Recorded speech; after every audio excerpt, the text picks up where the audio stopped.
जो हार्ट को जो प्रॉब्लमैटिक एरियाज़ है उसके ऊपर ज़्यादा बात नहीं हो पा रही है। Have you ever felt that as a speaker?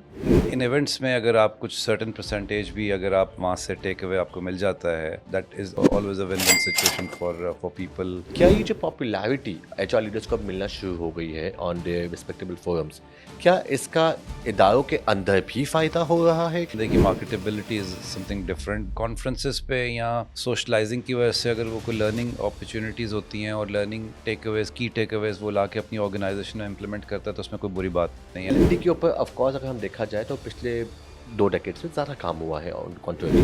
L&D is also form of an engagement. जी। सबसे इम्पोर्टेंट एलिमेंट जो होता है L&D का, वो लर्निंग का इट्स वो है आप अपनी जॉब पे क्या सीख रहे हैं, क्या काम कर रहे हैं। तो क्या ये सही होगा कहना कि इदारों को इस वक़्त कॉम्पिटेंस के साथ-साथ अपने लोगों की कैरेक्टर बिल्डिंग पे भी काम करने की ज़रूरत है? जो आपकी जो कैपेसिटी बिल्डिंग होती है या करेक्टर बिल्डिंग में आप जब इन्वेस्ट करते हैं, तो आपको इन चीज़ों में इन्वेस्ट करना होता है। जब आप ऑर्गेनाइजेशन के अंदर इम्प्रूवमेंट देख रहे होते हो, तो वो या आपका इम्पैक्ट आ रहा होता है सही और शायद वो इमीडिएट नहीं आएगा आपका बिल्कुल। इम्पैक्ट। बिस्मिल्लाहिर्रहमानिर्रहीम, अस्सलामु अलैकुम। Welcome back viewers to yet another episode of no cap with Zain Koplani. आज मेरे साथ जो जॉइन किए हुए हैं वो पाकिस्तानी एचआर इंडस्ट्री के एक बहुत ही बेहतरीन लीडर, एक बहुत ही फेमस पर्सन है। जब एचआर के इवेंट्स की बात होती है, एचआर कॉन्फ्रेंसेस की बात होती है या एचआर डिस्कशंस की बात होती है, तो एक नाम हमेशा कांस्टेंट होगा, वो होगा सर आदिल रियाज साहब का। आदिल रियाज साहब, वेलकम ऑन बोर्ड। बहुत-बहुत शुक्रिया हमारे पॉडकास्ट में आने के लिए sir. Thank you very much sir. How are you doing sir? Very well, अल्हम्दुलिल्लाह। परफेक्ट सर, ये शाम में पॉडकास्ट हो रहा है, पूरे दिन दफ्तर के बाद आप निकाल के आए हैं सर टाइम, तो I am really happy for that as well. Adil भाई, एचआर के ऊपर बहुत सारी बातें हैं और बहुत सारी चीज़ें हो रही होती है। एक चीज़ जो ऑब्ज़र्व की गई है पिछले 5 सालों के अंदर, स्पेशली आफ्टर कोविड टाइम्स, बहुत सारी कॉन्फ्रेंसेस होने लगी है एचआर की, डिफरेंट डिफरेंट टॉपिक्स के ऊपर, HR and AI, L&Ds and all that thing. And आप इन कॉन्फ्रेंसेस में बहुत फेमस हैं, बहुत पॉपुलर हैं, आप अक्सर आपको इनवाइट किया जा रहा होता है। सर, इन कॉन्फ्रेंसेस के ऊपर या इन पैनल डिस्कशंस के ऊपर बहुत सारी बातें ज़रूर हो रही होती है, बट एज़ एन ऑडियंस मैंने कई बार फ़ील किया कि बहुत सेफ बातें होती हैं। जो हार्ट को जो प्रॉब्लमैटिक एरियाज़ है, उसके ऊपर ज़्यादा बात नहीं हो पा रही है। Have you ever felt that as a speaker?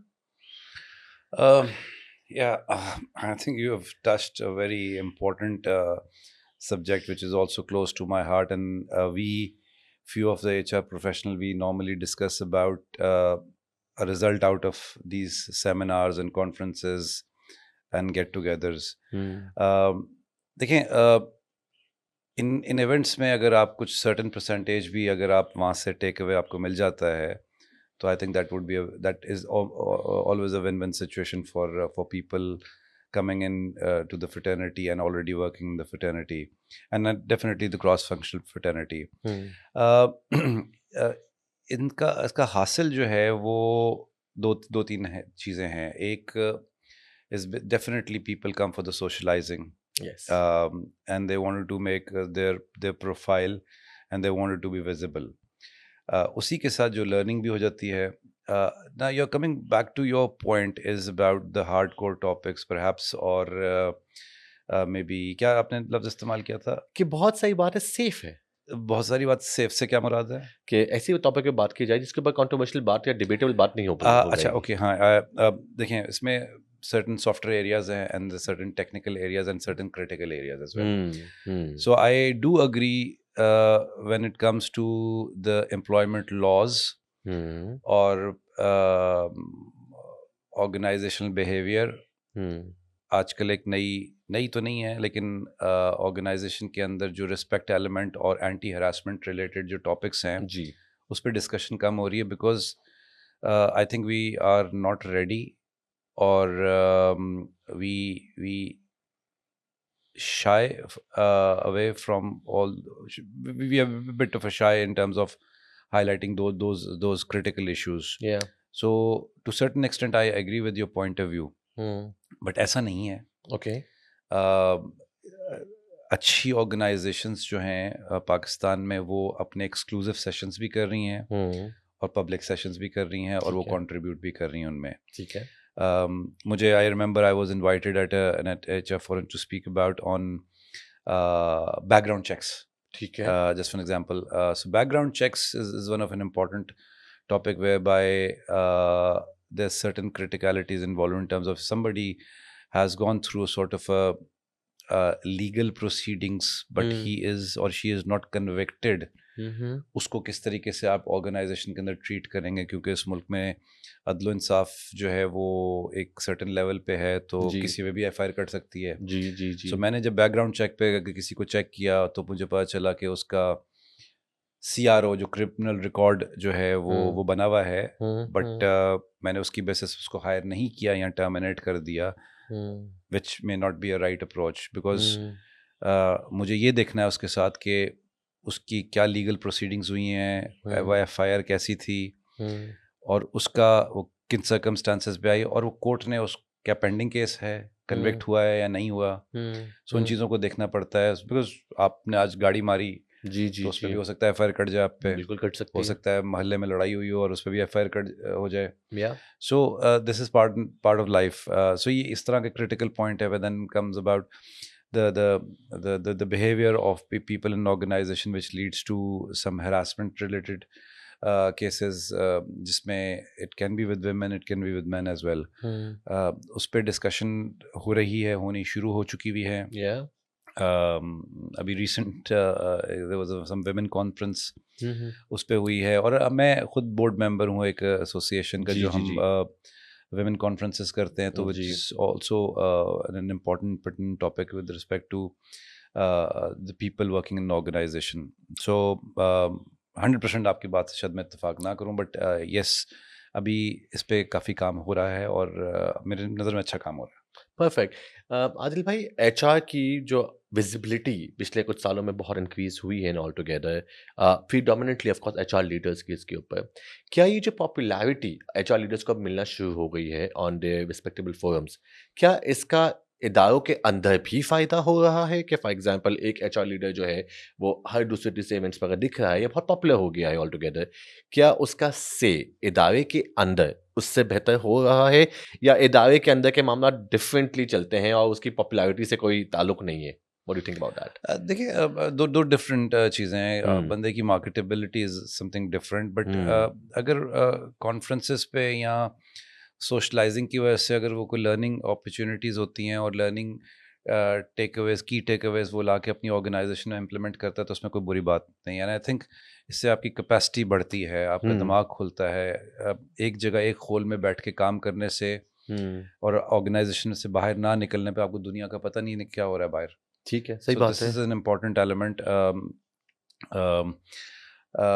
तो ये आपका ये एक हुँ, पोर्शन था सवाल का, और हुँ। दूसरा एक और पोर्शन था। इदारे में क्या फ़र्क पड़ता है इस बात से कि बंदा अ, पॉपुलर हो गया है? जी जी, पढ़ना चाहिए बिल्कुल, हुँ, बिकॉज जब वो बेस्ट प्रैक्टिसेस लेके आएगा और उसको इम्प्लीमेंट करेगा, हुँ, और ऑर्गेनाइजेशन की बैलेंस शीट पे उसका इम्पैक्ट आएगा through the because of the profitability, हुँ, तो वो उसका फ़र्क पड़ता है। और खाली बातें नहीं है, एचआर जो 4-5 साल की जो पॉपुलैरिटी की बात कर रहे हैं या उससे पहले की बात कर रहे हैं, so organisations now have realised, हुँ, now the local organisations even have realised कि हुँ, HR is an independent function, हुँ, reporting to the chief.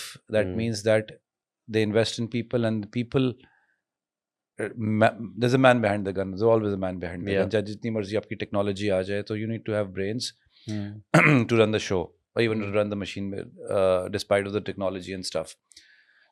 So उसके अंदर इन्वेस्ट करना, और उसको अपने रेवेन्यू स्ट्रीम के अंदर लेके आना, वो इम्पोर्टेंट चीज़ है। सर, जब मैं हम बात करते हैं because you have work with multiple organisations, different different levels के ऊपर आप एमएनसीज़ के लिए भी काम कर चुके हैं, आप कई सारी ट्रेडिशनल बिज़नेसेस के लिए भी काम कर चुके हैं, जहाँ आप डायरेक्ट ओनर्स के साथ एंगेज हुआ करते थे। क्या आज का एचआर ज़्यादा एम्पावर्ड या ज़्यादा वैल्यूएबल लग रहा है इदारों को as compare to your initial experiences, और has it only been change in MNCs only, और ट्रेडिशनल इदारे अभी भी उसी तरह लेके चल रहे हैं एचआर को? ये MNCs are driven globally, ji, right? They have their very structured practices. Ji, When I used to work for Shell, I always used to say ji, that Shell Pakistan operates the way it operates in Houston or Hague or Qatar or UAE or anywhere in the world. या, Uh, इसी तरह दूसरी multinational organisation, तो इनका जो culture develop हुआ है practices, वो 10 20 30 40 50 साल का नहीं है, वो that's like decades in 100 of years. Yes, yes. और ये जो जो जो जो जो सिस्टम्स एंड प्रोसेसेस बने हैं वो डिफरेंट जंगों से बने हैं। जब ट्रुप्स आते थे तो ट्रुप्स की रिक्रूटमेंट से लेके, उनकी लर्निंग एंड डेवलपमेंट से लेके, उनकी पीस टाइम की लर्निंग एंड डेवलपमेंट, वॉर के अंदर उनकी स्ट्रैटेजीज़, और उनकी जो जो जो एंड रिज़ल्ट होता था उसको कैसे सेलिब्रेट करना, उनकी कॉम्पनसेशन, बेनिफिट, उनकी मोबिलाइजेशन एंड डिप्लॉयमेंट, वो सारी चीज़ें उन्होंने वहाँ से पिकअप की। क्योंकि दुनिया में हर मुल्क, वो स्ट्रॉन्ग मुल्क होते हैं जिनकी जिनकी पास अच्छी आर्म फोर्सेस होती है, और आर्म फोर्सेस जो होते हैं वो 10 20 50 हज़ार की नहीं होती, वो बहुत बड़े ट्रुप्स होते हैं। तो इंस्टीट्यूशन, तो वो वही फ़िलासफ़ीज़ जो हैं वो पिकअप की गई वर्ल्ड वॉर 1 के बाद, वर्ल्ड वॉर 2 के बाद, या ये तो मैं रीसेंट बात कर रहा हूँ, उससे पहले भी अगर आप बहुत पीछे चल जाएं, जी, जी, बी जी। इट रोमन्स और बी इट ऑटोमन्स और व्हाटएवर, इनके पास एक पूरा एक स्ट्रक्चर सिस्टम बना होता था। तो एचआर तो ऑपरेट जब से दुनिया रहा है। बनी है तब से तो कर रहा है, अब बिल्कुल। डिफरेंट नामों से कर रहा होगा, कि अलग बात है। हुँ। Coming to these practices, so MNCs Pakistan में, मैंने लंबा जवाब दे दिया, बट एमएनसीज पाकिस्तान में अब बिल्कुल थोड़ी सी रह गई हैं। सही बात है। और वही लोग जो हैं वो डिफरेंट ऑर्गेनाइजेशंस में गए हैं, और उन्होंने जाके वही प्रैक्टिसेस, वही फ़िलासफ़ीज़ इम्प्लीमेंट करने की कोशिश की हैं। और खुश आइन बात यह है कि लोकल ऑर्गेनाइजेशन, जो आप इनको लोकल कह लें, फैमिली ओन्ड ऑर्गेनाइजेशन कह लें, उसमें भी कॉर्पोरेटाइजेशन बहुत ज़्यादा आ चुकी हुई हैं, जी। और वो इन चीज़ों पे इन्वेस्ट कर रहे हैं, और वही प्रैक्टिसेस आ चुकी हुई हैं लोकल ऑर्गेनाइजेशंस के अंदर। और लोकल ऑर्गेनाइजेशंस के अंदर भी एक वो फैमिली ओन्ड ऑर्गेनाइजेशन और एक कॉर्पोरेट ऑर्गेनाइजेशंस भी हैं, जैसे यूटिलिटी ऑर्गेनाइजेशंस हैं, टेलीकॉम जी, ऑर्गेनाइजेशंस हैं, जी। पब्लिक लिमिटेड ऑर्गेनाइजेशंस हैं। उनके अंदर एक कुछ गवर्नेंस मैकेनिज्म हैं, स्टैच्यूटरी रेगुलेशंस वगैरह होती हैं, और हुकूमत ने भी काफ़ी सारी चीज़ों को जो है वो इन्फोर्स किया हुआ है कि वो चीज़ों को, उन प्रैक्टिसेस को जो है वो इम्प्लीमेंट करे। सो एचआर की जो कंट्रीब्यूशन है वो दिन ब दिन बढ़ती जा रही है, और इम्पोर्टेंस अपनी जगह वो है। सो ये कहना कि जी local organisation perhaps tick in the box के पॉइंट ऑफ व्यू से, मेरे ख्याल से यही कहना चाह रहे होंगे आप। ऐसा नहीं है। ओके। वो उस पर बड़ा सीरियस काम हो रहा है। ग्रेट। सर, आपने बताया एमएनसी का एक्सपीरियंस, आपका खुद शेल में आपने काम किया हुआ है। कई बार एमएनसीज के बारे में कहा जाता था कि वो बहुत सारी ग्लोबल प्रैक्टिसेस लाती थी जो मार्केट फिट नहीं होती थी practices. Did you experience anything when you were working for an MNC? देखिए, होता ऐसा नहीं है, क्योंकि जो रिवॉर्ड्स फिलॉसफी होती है, या ऑर्गेनाइजेशन की टैलेंट एक्विजिशन जो फिलॉसफीज होती हैं, वो उस लोकल मुल्क के हिसाब से भी चल रही होती हैं। पॉलिसीज़ एंड प्रैक्टिसेस जो होती हैं कई दफ़ा आपको टेलर करनी पड़ती हैं, लेकिन बेस्ट प्रैक्टिसेस आपको किसी ना किसी दिन तो लेके आनी पड़ती हैं, ठीक है। राइट। सो ये ऑर्गेनाइजेशंस जो हैं अपनी पॉलिसीज़ पे कॉम्प्रोमाइज़ नहीं करती थी, लेकिन वहाँ पर फ्लेक्सिबिलिटी ज़रूर होती थी, जहाँ पर लोकल कंस्ट्रेंट्स होते थे। मैं आपको एग्जांपल दूंगा कि मैंने फंड्स पे काम किया, on the pension funds and conversion of the defined benefit into the defined contribution pension funds, while working for an MNC. I just took the name.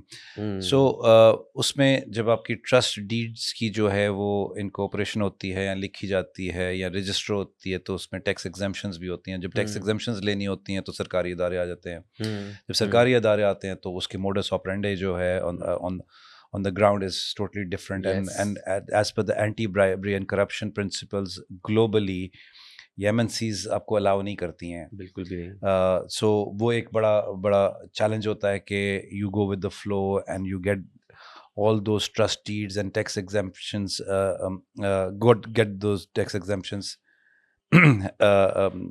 while following the rules and regulation of the global environment.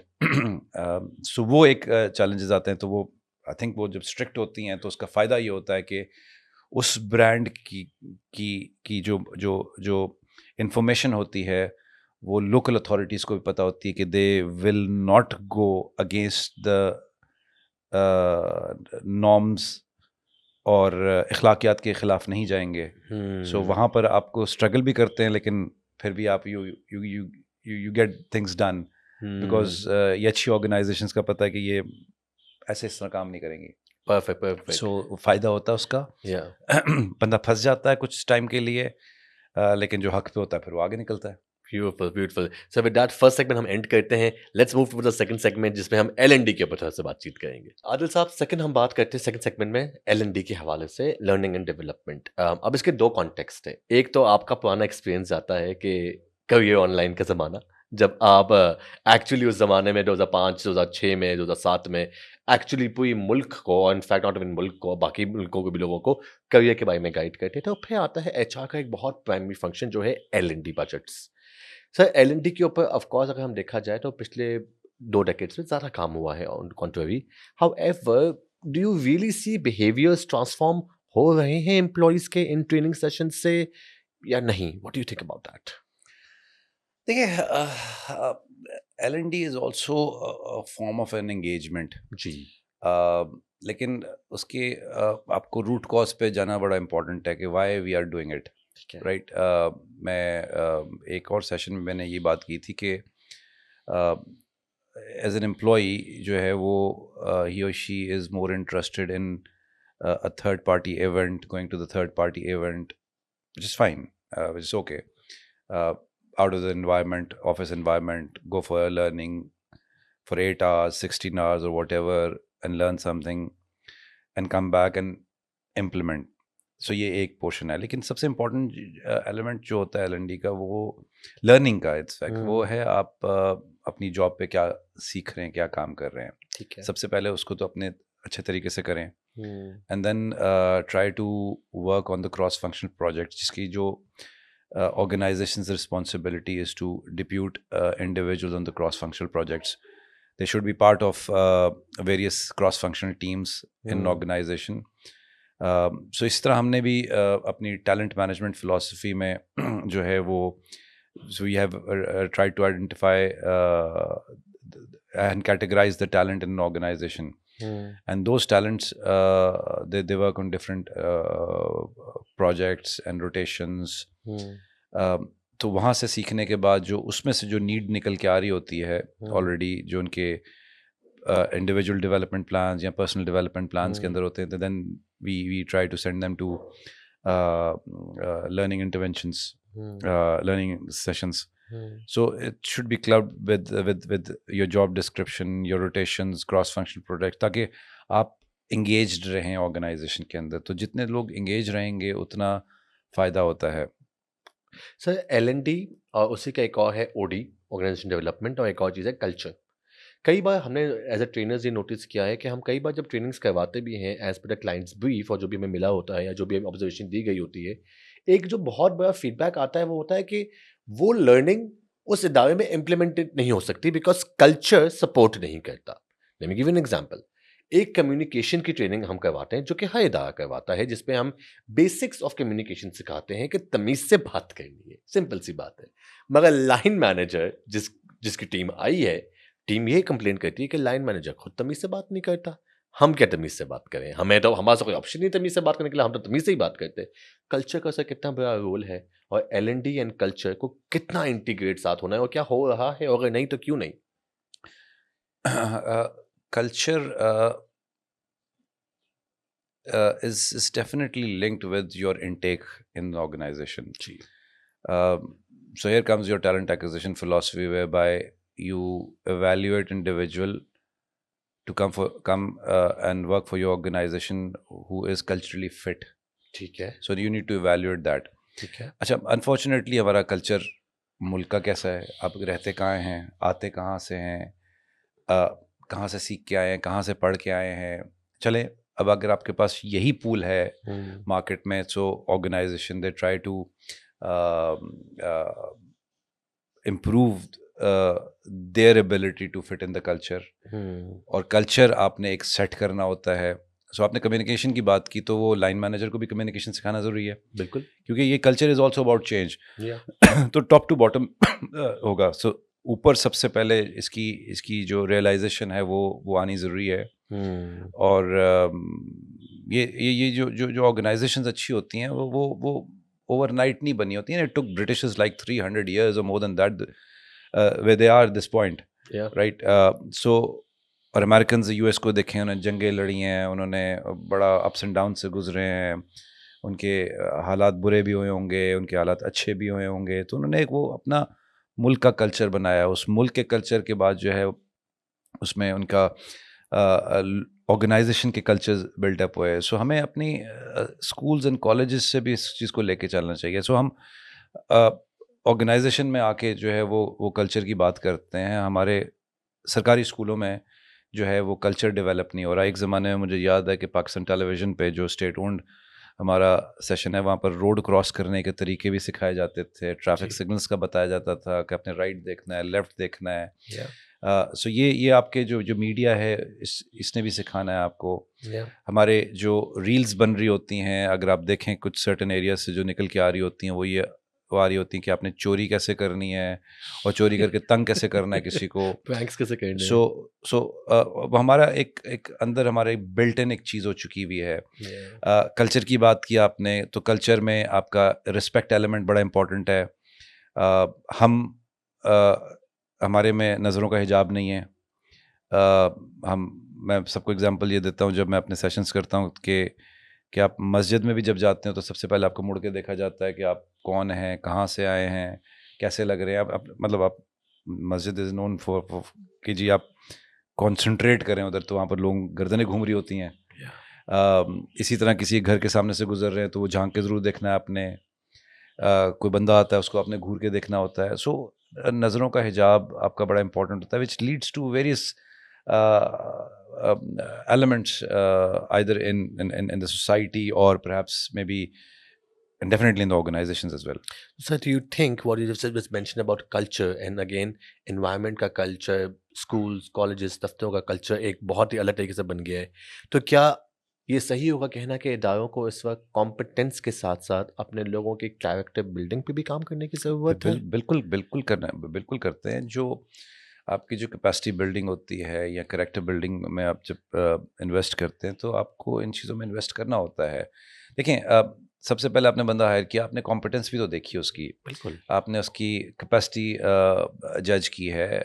Culturally fit, चलें ठीक है, plus minus हो रहा है, pool आपके पास चाहिए, लेकिन आपको कैरेक्टर को भी बिल्ड करना होता है। और ऑर्गेनाइजेशन की जब पॉलिसीज़ एंड प्रोसीजर्स जो हैं प्रॉपरली डिफाइंड होती हैं आपकी, तो आप ऑटोमेटिकली जो वहाँ का एक जब कल्चर बन चुका हुआ होता है, तो उस कल्चर में आपको जलन करना पड़ता है। या आप सीखते हैं। सो एमएनसीज़ की जो आप बात करते हैं, या even for that matter good local organisations, वो उस पे काफ़ी काम कर रही हैं।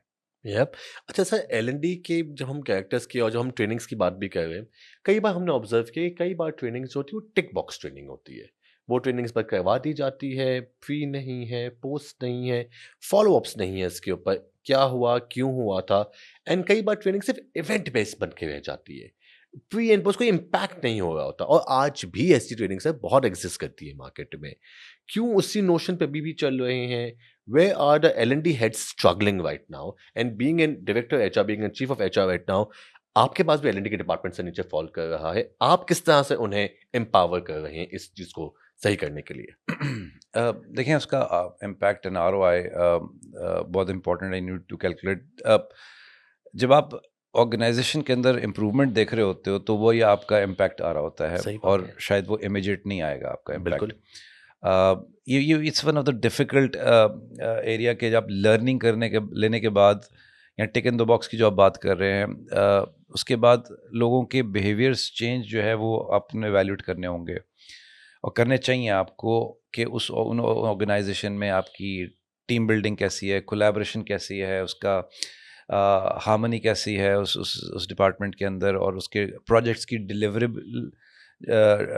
डिलीवर टाइम पे प्रोजेक्ट हो रहे हैं, एजिलिटी कैसी है उन डिपार्टमेंट्स के अंदर। तो वो आपको एवेल्यूएट साथ साथ करना पड़ता है।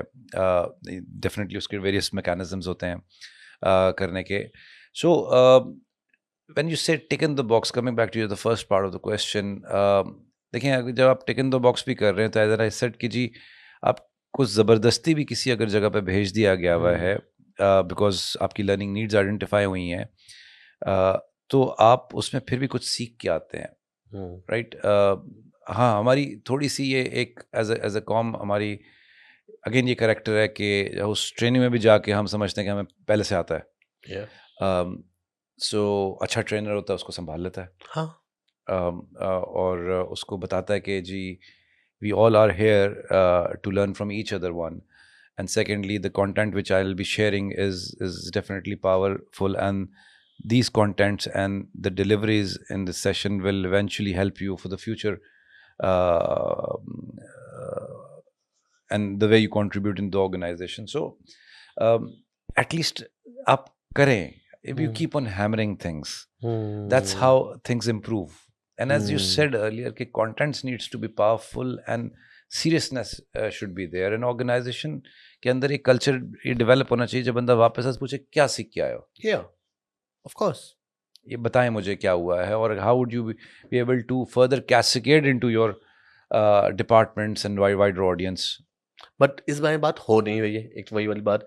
एक दूसरा जो चैलेंज हमें लोकल ऑर्गेनाइजेशंस और ट्रेडिशनल ऑर्गेनाइजेशन में लगता है as contrast to MNCs, consistency in policy of LND.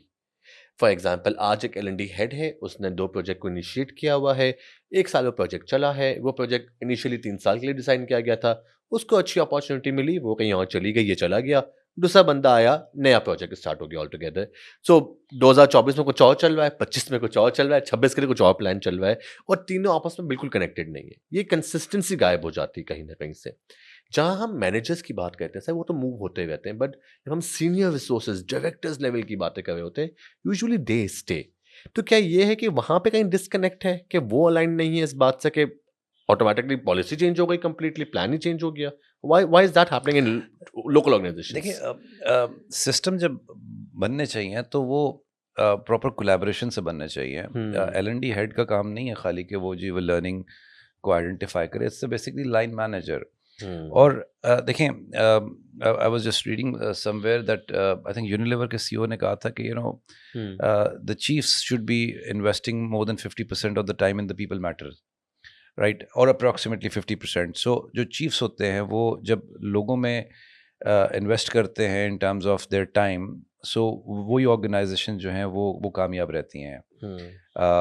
सो हमारे यहाँ भी यही होता है कि हमारे जो लीडरशिप होते हैं, चीफ्स होते हैं, और चीफ हमारे वो they very concerned about the way we invest in learning, why we are investing and what areas that we are investing in, right, because उनको हर चीज़ को क्वांटिफाई करना ज़रूरी होता है इन टर्म्स के जी इसका रिटर्न क्या होगा।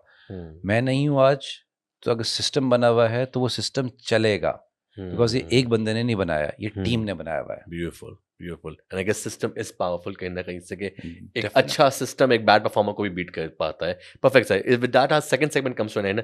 तीसरा सेगमेंट बात करेंगे हम यूएई के बारे में और आपका तजुर्बा वो क्या था क्या नहीं। Let's go with third segment. Sir, third segment is more than HR, कि हमने एचआर की बहुत बातें कर ली, एलएनडी की बातें कर ली। आपने एक वक्त गुजारा है यूएई में और आपने काम किया है, चीज़ें की है, और भी हमने कई बार ऑफलाइन ड्राइविंग लाइसेंस की बातें भी की है उसके बारे में। सर, क्या चीज़ नोटिस की आपने उन लोगों के बारे में, प्रोफेशनल्स के बारे में जो यूएई में काम कर रहे हैं? माइंडसेट कितना डिफरेंट है यहाँ के लोगों से? ज़्यादातर हमारे ही लोग हैं वहाँ मौजूद, वहाँ क्या मुख्तलिफ हो रहा है? थोड़ा इस पर गाइड करेंगे हमें। देखिए, मैं जब शेल में था तब भी मेरे पास असाइनमेंट्स होते थे यूएई के, और फिर उसके बाद मैं यूएई मूव कर गया। जी, सो यूएई जो एक मुल्क है वो 4-5 डेकेड्स पुराना मुल्क है, और वो ऑपरेट करता है अपने अदल इंसाफ पे, अपने स्ट्रक्चर पे, सिस्टम्स पे। So my father was once telling me back in 1979 when he was commanding Coast Guards. So he went to UAE to depute some agents. Okay. तो उनको एम्बेसडर ने पिक किया, और रात का टाइम था, मिडनाइट का टाइम था, और रेड लाइट थी। तो उन्होंने एम्बेसडर को बोला, यार सिग्नल ब्रेक कर लो, जैसे पाकिस्तान में करते हुए आते हैं। उसने कहा, सर छोड़े, यहाँ क्या करना है, ऐसी शुरता देख लेगा और फिर जो है वो रिपोर्ट कर देगा। हालांकि मुझे इम्यूनिटी है बीइंग एन एम्बेसडर, तो मैं छोड़े 10 मिनट खड़े होते हैं, क्या 3 मिनट 2 मिनट जो इतना भी है time.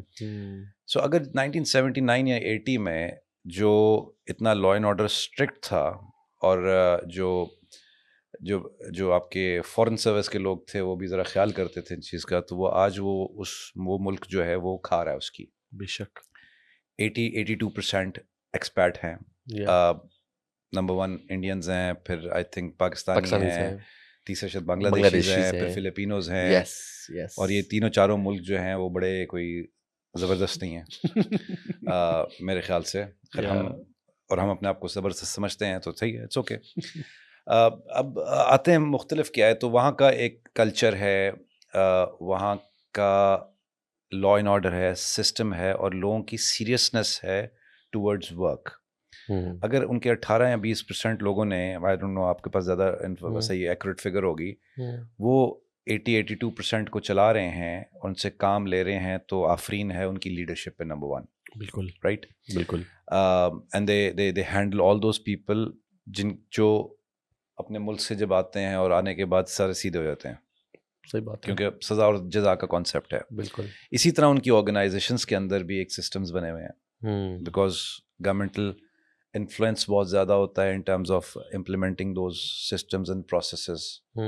So you can't defame anybody, you can't talk about anybody, you can't actually put on the social media. Yes. You'll be deported. Yeah. And I always say that UAE or GCC में it's a project-based life. So आपका मुल्क तो वो है नहीं और बन भी नहीं सकता, right? So आप वहाँ जाते हो, कमाने के लिए जाते हो, काम करने जाते हो, सीखने जाते हो. Working with like maybe more than 100 nationalities is again itself is a learning. Yeah. Right. मेरी ऑर्गेनाइजेशन में itself मेरा 30-32 नेशनलिटीज़ के लोग काम कर रहे थे, जो कि शायद ज़्यादा नहीं थे, लेकिन दूसरी ऑर्गेनाइजेशन में बहुत ज़्यादा डाइवर्सिटी होती है। सो उस ज़बान, रंग, नस्ल को सामने रखते हुए आपका टॉलरेंस लेवल बढ़ता है। अब आते हैं वो इट्स अ ग्लोबल हब, फिर उनके पास अच्छी प्रैक्टिसेस आई हुई हैं, ग्लोबल प्रैक्टिसेस आई हुई हैं, जिसको वो लेके चलते हैं। We talked about driving license. Yeah. कितना सीखना पड़ता है, कितने बिल्कुल। तकदो करनी पड़ती है, बिल्कुल, बिल्कुल। आपको शोल्डर चेक्स करने पड़ते हैं कि यार मैं 140 की स्पीड पे अगर मैंने शोल्डर चेक किया बगैर मैंने लेन चेंज कर दी तो हो सकता है कि 10-12 गाड़ियाँ एक साथ जाएं। Yeah. सो वो मुल्क बहुत स्ट्रक्चर हो चुके हैं, वो आगे निकल चुके हुए हैं, उनको पकड़ना शायद इतना आसान नहीं होगा इस वक्त अभी। उनकी लीडरशिप बड़ी स्ट्रॉन्ग है, बड़ी फोकस्ड लीडरशिप है उनकी। मिनिस्ट्री ऑफ हैप्पीनेस भी उनके पास है, कल्चर की मिनिस्ट्री है, डाइवर्सिटी की मिनिस्ट्री ऑफ टॉलरेंस है, ministry of tolerance, thank you very much. वो मिनिस्ट्रीज हैं उनके पास। Yes. और रिस्पेक्ट एलिमेंट है एक दूसरे का। वो दे नॉट दैट अरब्स जो कि आज से कोई 50 साल 100 साल पहले थे। They're different because they value their language, they value their culture, their background, their dress. Yeah. Right. Yeah. So वो उन्होंने अपने पास अभी तक रखा हुआ है, लेकिन वो 80-82% of other nationality के influence में नहीं आए हुए। बिल्कुल। So वो मुल्क जो है वो learning opportunity अच्छी है वहाँ पे। So I think जिसको opportunity मिले जाए, सीखे, समझे, अपने मुल्क में वापस आए और आके बात करे उसकी। Perfect. बात करें और उसको इम्प्लीमेंट करने की भी कोशिश करें। So you are great advocate of the fact कि लोगों को जाना बिल्कुल चाहिए, सीखना बिल्कुल चाहिए, एटलीस्ट यूएई जा सके हैं। जी, उसके देखें लोग जाते हैं वहाँ पर, कॉम्पनसेशंस अच्छी होती हैं, लोग अपने मुल्क में वापस पैसा भेजते हैं, पाकिस्तान का फॉरेन रिजर्व्स बढ़ते हैं।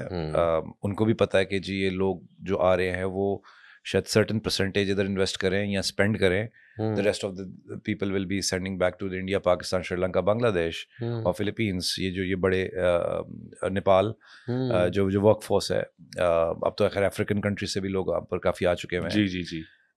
सो जाना चाहिए, बिल्कुल, इसमें कोई शक नहीं है, लेकिन अपने मुल्क को भी याद रखें पीछे कि वो यहाँ पर भी है हमारा, और हमें वहाँ पर अगर वापस आते हैं तो हम वहाँ से कुछ बेस्ट प्रैक्टिसेस लेके आएँ। सर एक बहुत मैंने एक इंटरेस्टिंग पोस्ट पढ़ा था कि अक्सर औकात ये जो लोग जाते हैं, प्रोफेशनल्स जाते हैं, टैलेंटेड लोग जाते हैं, तो वो ब्रेन ड्रेन का एक कॉन्सेप्ट बहुत आता है कि टैलेंट को बाहर निकाला जा रहा है। बट डू यू थिंक आज के इतने ग्लोबली कनेक्टेड दुनिया के अंदर this is more of a brain train segment, जहाँ लोग जाके एक्चुअली सीख के वापस आ सकते हैं, और कई सारे लोग जब आते हैं वो एडजस्ट नहीं कर पा रहे। ये भी एक बहुत बड़ा प्रॉब्लम हो गया है इस वक्त मिलेनियल्स के साथ। वो जाते हैं 3-4 साल रुकते हैं, वापस आते हैं, फिर कंप्लेंट्स करते हैं, रोड कैसे हैं, ये कैसा है, वो कैसा है। ये क्या हो रहा है आजकल? मुझसे भी 6 महीने गाड़ी नहीं चली थी यहाँ पे। शायद ज़्यादा टाइम था। सो बहरहाल उसके बाद वापस से सेट हो गए। ओके।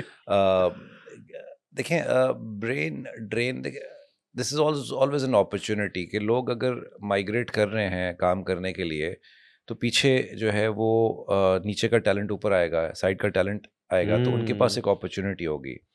उनके पास अपॉर्चुनिटी ये है कि वहाँ सीख के आके बेहतर पोजीशंस की तरफ वो आएंगे। They may have higher positions, stronger positions, their profile is changed, they're different people altogether, so उसमें कोई बुरी बात नहीं है। Okay. वो जाए। अच्छा, फिर कुछ लोग वहाँ से फिर फर्दर माइग्रेट कर जाते हैं कनाडा, यूरोपियन कंट्रीज में, नॉर्थ अमेरिका माइग्रेट करते हैं, क्योंकि वहाँ पर ज़रा इमिग्रेशन फास्ट ट्रैक पे चलता है मेरे ख्याल से। जी जी जी। So again at the end of the day you will still be a Pakistani origin person, और आपके दुनिया में अगर आप वहाँ पर जाके एक सर्टेन लेवल पे जाके आप कुछ अचीव करते हैं, तो you will still have an association, affiliation with your home country. अब इंडियंस की एग्जांपल ले लें आप, उनके लोग इसी तरह निकले, लेकिन उन्होंने क्या किया कि अपने वहाँ पर घर बना लिए। घर बनाने से मतलब है कि उन्होंने अपना वो जलन कर गए सिस्टम के अंदर। बिल्कुल। जब जलन करते हैं तो आप उस सिस्टम का जब हिस्सा होते हैं, तो फिर आपकी ग्रोथ भी तेज़ हो जाती है। रादर कि अब मैं रोज़ सोचूं कि मैं वापस आना है मैंने, और आप then you don't mingle around with other people.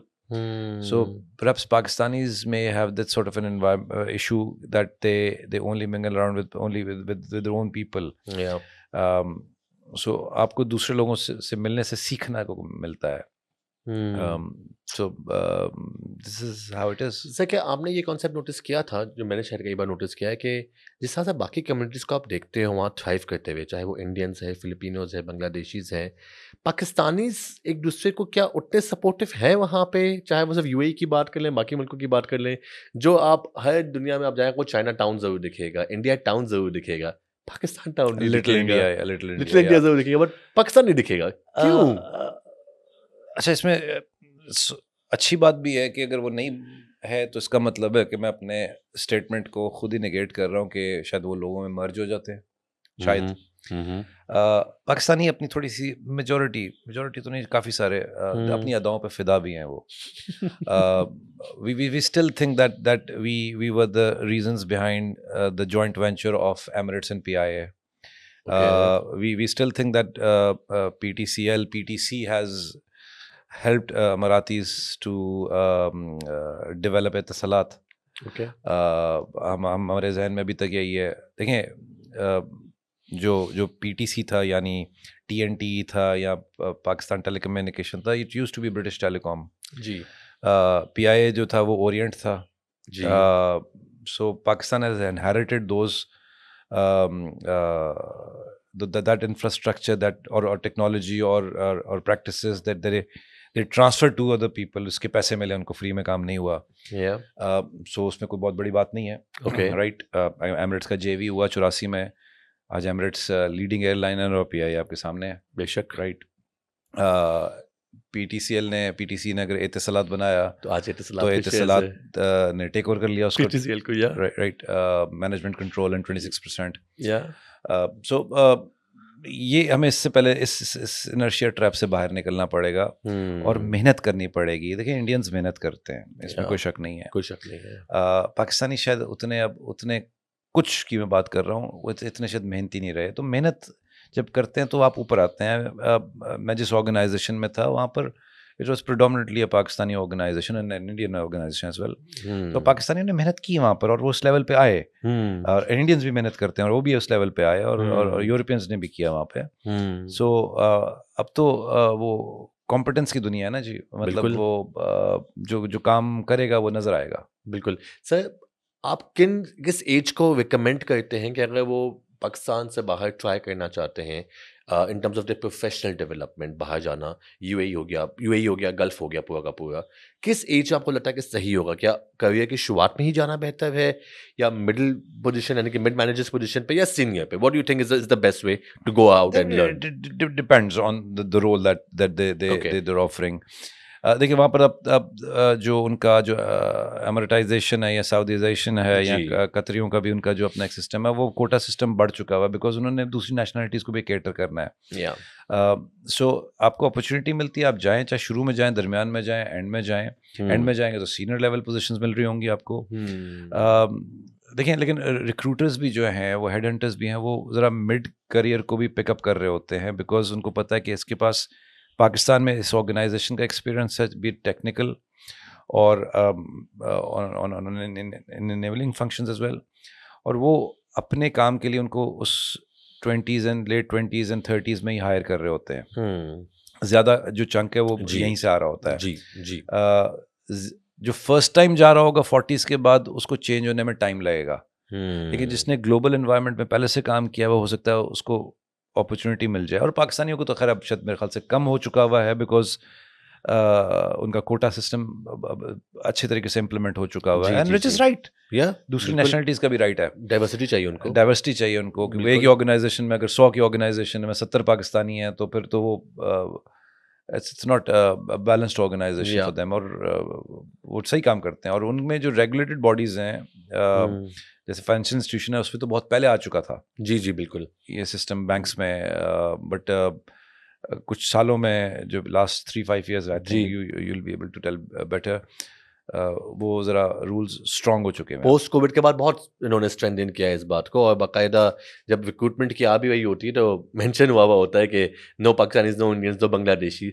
And we see a lot of increase of Africans coming in UAE now जो पहले नहीं था इतना ज़्यादा comparatively because of the fact कि वो डाइवर्सिटी करना चाहते हैं से आखिरी एक सेगमेंट पे चलते जो आखिरी जो हम बात करना चाहेंगे वो थोड़ी सी नई जनरेशन की बात करना चाहूँगा मैं आपसे माशाल्लाह you also father of a Gen Z and of course 2 Gen Alphas as well and आप अपने दफ्तर में भी अब देख रहे हैं इन जेन जीज को आते हुए क्या मुख्तलिफ लग रहा है इनके साथ काम करना अपेरेंटली रिसर्च बताते हैं कि पाकिस्तान की 60% की आबादी से ज़्यादा लोग जेन जी या उससे छोटी एज के लोग मौजूद हैं तो हम म्यूजिक इन माय ईयर्स। अच्छा, इसका मतलब है